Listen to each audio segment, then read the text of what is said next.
Hai hai hai, apa kabar anak-anak? Baik-baik saja kan? Puji Tuhan, Ibu juga baik-baik saja. Hari ini kita akan belajar tentang telinga sebagai indera pendengaran. Kita dapat mendengar karena adanya indera pendengaran, yaitu telinga. Bagaimana telinga dapat mendengar bunyi dan kita dapat mengenali bunyi tersebut ya? Sebelum menjawab pertanyaan tersebut, mari kita pelajari dahulu bagian-bagian telinga. Bagian-bagian telinga. Telinga terdiri atas 1.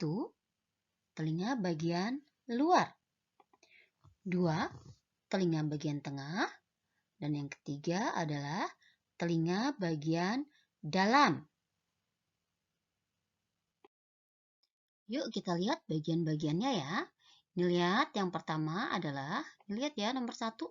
Ini kira-kira apa ya disebutnya? Kayak jamur kuping ya. Jamur kuping telinga ya. Ini disebutnya adalah daun telinga. Lalu yang kedua disebut apa? Betul, lubang telinga. Yang ketiga, ini ada yang tahu ketiga apa ini? Seperti apa ini ya? Betul sekali, ini adalah gendang telinga ya. Yang keempat adalah tulang pendengaran. Yang kelima disebut saluran setengah lingkaran. Lalu ini nih yang keenam ya, yang keenam disebut betul saraf pendengaran ya. Nah, ini apa ya kira-kira ya? Kok bentuknya kayak rumah siput ya? Iya, betul sekali. Ini disebut rumah siput ya. Kedelapan adalah saluran estasius. Kita akan membahas telinga bagian luar lebih lanjut ya. Tadi ada yang ingat ya. Ini disebut daun telinga ya. Coba kita lihat. Daun telinga ya. Lalu ada juga lubang telinga tuh yang ditunjukkan oleh kedua panah tersebut ya. Apa ya manfaat daun telinga? Apa ya? Ya, daun telinga berfungsi untuk mengarahkan gelombang bunyi ke lubang telinga ya. Nih, ya. Daun telinga ini tadi berfungsi untuk mengarahkan semua gelombang yang sudah didengar nih, gelombang bunyi yang sudah tertangkap oleh lubang telinga tadi ya. Itu langsung diarahkan masuk ke lubang telinga. Terus lubang telinga itu untuk apa ya? Nah, sedangkan lubang telinga sendiri berfungsi sebagai saluran masuknya gelombang bunyi ke dalam telinga. Jadi, gelombang-gelombang bunyi yang ditangkap oleh si daun telinga tadi disalurkan dan lubang telinga ini sebagai saluran masuknya gelombang bunyi ke dalam telinga.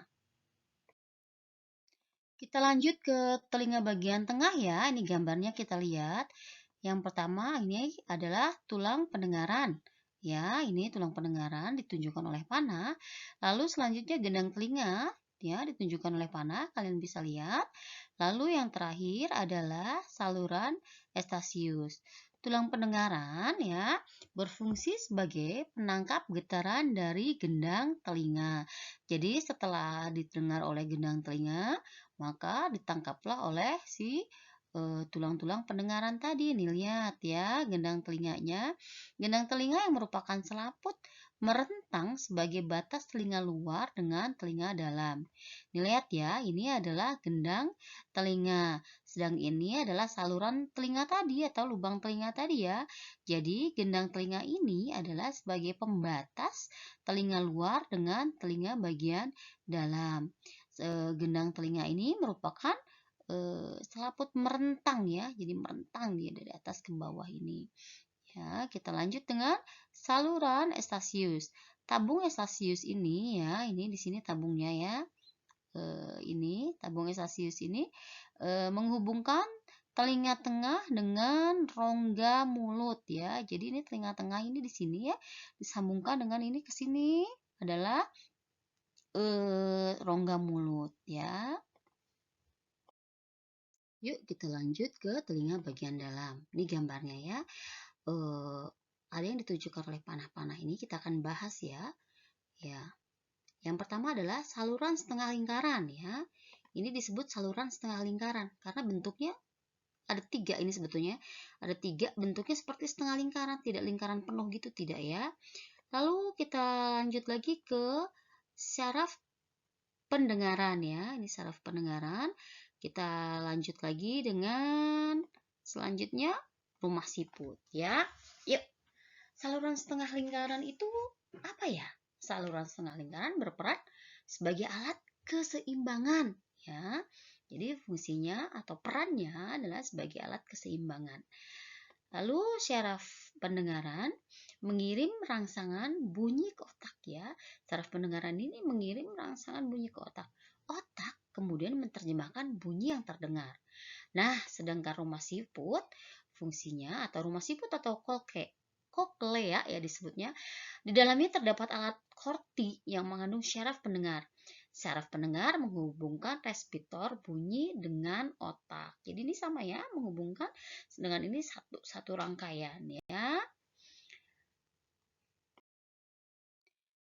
Oke lah anak-anak, demikian untuk pembahasan hari ini. Selanjutnya kita akan membahas gangguan pendengaran dan bagaimana merawat telinga. Sampai jumpa. Ingat, tetap andalkan Tuhan dalam hidupmu. God bless you.